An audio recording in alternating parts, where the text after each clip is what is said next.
Hi எல்லாருக்கும். இன்றைக்கி ஒரு ஹாஸ்பிட்டல் செக்கப் வீடியோ பார்த்துடலாமா? என்ன அப்படின்னு பார்த்தீங்கன்னா, இன்றைக்கி லாஸ்ட்டில் ஒரு விஷயம் இருக்குது.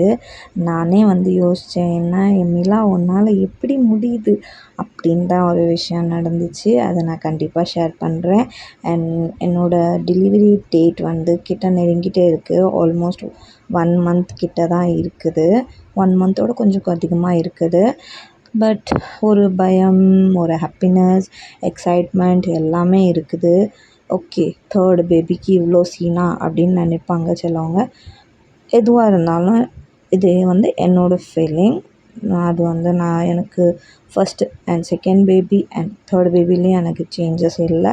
நான் அதே மாதிரி ஹாப்பியாக தான் இருக்கேன், அதே மாதிரி பயத்தோடு தான் இருக்கேன், அதே மாதிரி எக்ஸைட்டடாக தான் இருக்கேன்.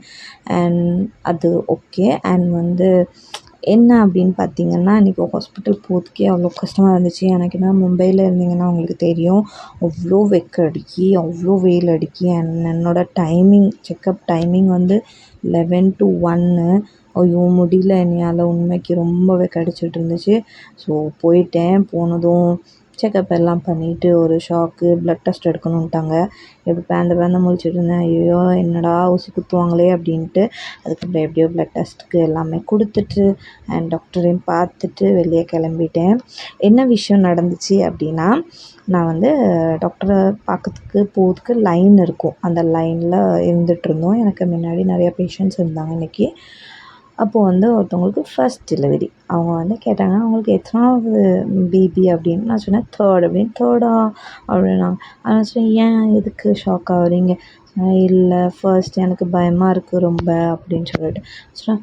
எவ்வளோ நான் மோட்டிவாக அவங்ககிட்ட பேசினேன்னா, பயப்படாதங்க, இது ஆகாதீங்க, ஒன்றும் கிடையாது, ஹேண்டில் பண்ணிடலாம். நம்ம பொறுமையாக ஹேண்டில் பண்ணால், நம்ம தைரியமாக ஹேண்டில் பண்ணால் கண்டிப்பாக சூப்பராக ஹேண்டில் பண்ணலாம் அப்படின்னு சொல்லிட்டு அவ்வளோ தைரியப்படுத்திகிட்டு இருக்கேன். அண்டு உள்ளுக்குள்ளே எனக்குமே பயம் இருக்குது கொஞ்சம். நான் அந்தளவுக்கு பயப்படல. பட் கொஞ்சம் பயம் இருக்குது, ஹாப்பினஸ் இருக்குது, எல்லாமே இருக்குது. பட் இருந்தாலும் அந்த பெயின்னா கண்டிப்பாக பயம் இருக்கும். ஸோ அவங்களுக்கு நான் அட்வைஸ் பண்ணிகிட்டு இருந்தேன்.